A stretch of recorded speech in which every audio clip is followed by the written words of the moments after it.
আসসালামু আলাইকুম ওয়া রাহমাতুল্লাহ। সময় সময় কি জিনিস? আজকে আমরা সময়ের মূল্য না দেওয়ার কারণে আমরা কোনো কাজে সাকসেস হতে পারি না, সফল হতে পারি না। আর এটার কারণ কি? আজকে এই সময় নিয়ে কথা বলবো। যদি আপনার ধৈর্য থাকে, অবশ্যই আমি মনে করি যদি আপনি এই ভিডিও থেকে কোনো শিক্ষা নিতে পারেন, আপনার জীবন পরিবর্তন হয়ে যাবে, আপনি জীবনে সাকসেস হতে পারবেন। প্রিয় ভাই, সময় এমন একটা মূল্যবান জিনিস যেটা পানি স্রোতের মতো যেতেই থাকে, আমার আপনার জন্য কখনোই অপেক্ষা করবে না। আর এই সময় আমরা মনে করি আমাদের এমনি এমনি কেটে যাবে। না ভাই, এমনি এমনি কাটবে না। মনে রাখবেন, আমাদের প্রত্যেকটা দিন, প্রত্যেকটা সেকেন্ড, প্রত্যেকটা ক্ষণ, প্রত্যেকটা মাস, প্রত্যেকটা বছরের হিসাব কালকে আমাদের দিন আল্লাহ পাকের দরবারে আমাকে আপনাকে পুঙ্খানুরূপে দিতে হবে।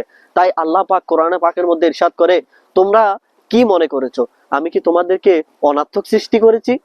তোমরা কি আমার আমার দিকে ফিরে আসতে হবে না? প্রিয় ভাই, আল্লাহ পাক কোরআনে পাকের মধ্যে বলতেছে, নিশ্চয় আমাদেরকে অনার্থক সৃষ্টি করা হয় নাই, আমাদেরকে সৃষ্টির পিছনে কিছু কারণ রয়েছে। আর সেই কারণগুলো হলো অবশ্যই আল্লাহ পাককে রাজি করা। আল্লাহ পাক আমাদেরকে হায়াত নামের বাজেট দিয়ে দুনিয়াতে পাঠিয়েছে যেন আমরা নেক কাজ করে আল্লাহ পাককে রাজি করতে পারি। শুধু তাই নয়, সূরা মুলকের 2 নম্বর আয়াতে আল্লাহ পাক ইরশাদ করে, আল্লাযী খলাকাল মাউতা ওয়াল হায়াতা লিয়াবলুয়াকুম আইয়ুকুম আহসানু আমালা।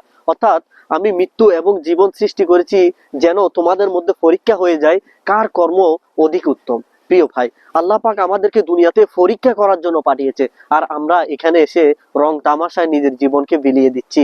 বিভিন্ন ভাবে সিনেমা, নাটক, বিভিন্ন গান বাজনা, আড্ডা সাড্ডায়, চায়ের দোকানে আমি আপনার সময়, মূল্যবান সময়কে আমি আপনি অতিবাহিত করতেছি, নষ্ট করতেছি।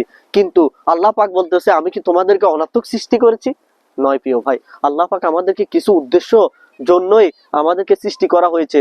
দুনিয়াটাকে আমাদের জন্য শস্য ক্ষেত বলা হয়েছে। এখান থেকে আমরা সামান নিয়ে আখেরাতে হাজির হতে হবে, না হলে শূন্য অবস্থায় আখেরাতে উঠতে হবে। প্রিয় ভাই, আল্লাহ পাক চন্দ্র এবং সূর্যকে সৃষ্টি করেছে আমাদের সময় নির্ধারণ করার জন্য। আল্লাহ পাক কোরআনে ইরশাদ করেছেন এরকম, আমি সূর্যকে বানিয়েছি আলোর উৎস, এবং সেখান থেকে আমি চাঁদকে বানিয়েছি আলোকিত, চাঁদকে আলোকিত করেছি। প্রিয় ভাই, এই চাঁদ এবং সূর্য আমাদের এই জন্যই সৃষ্টি করা হয়েছে যেন আমরা মাস, দিন, ক্ষণ, বছর এগুলো গণনা করতে পারি। প্রিয় ভাই, এই নিয়ামত সমূহকে আমরা দেখলে আমাদের মূল্যবান সময়ের প্রতি মায়া হয় না? আমাদের মূল্যবান সময়গুলো আমরা অনর্থক কাজে ব্যয় করতেছি, সেটার জন্য কি আমাদের আফসোস হয় না?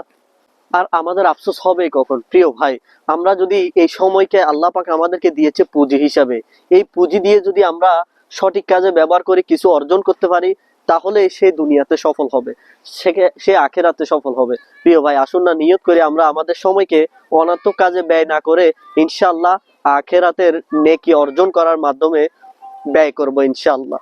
আল্লাহ পাক আমাদের সময়কে, নিজের মূল্যবান সময়কে নেক কাজে ব্যবহার করার তৌফিক দান করুক। যদি ভিডিওটা আপনার ভালো লেগে থাকে, অবশ্যই শেয়ার করে অপর মুসলমান ভাইয়ের নিকট পৌঁছে দিবেন।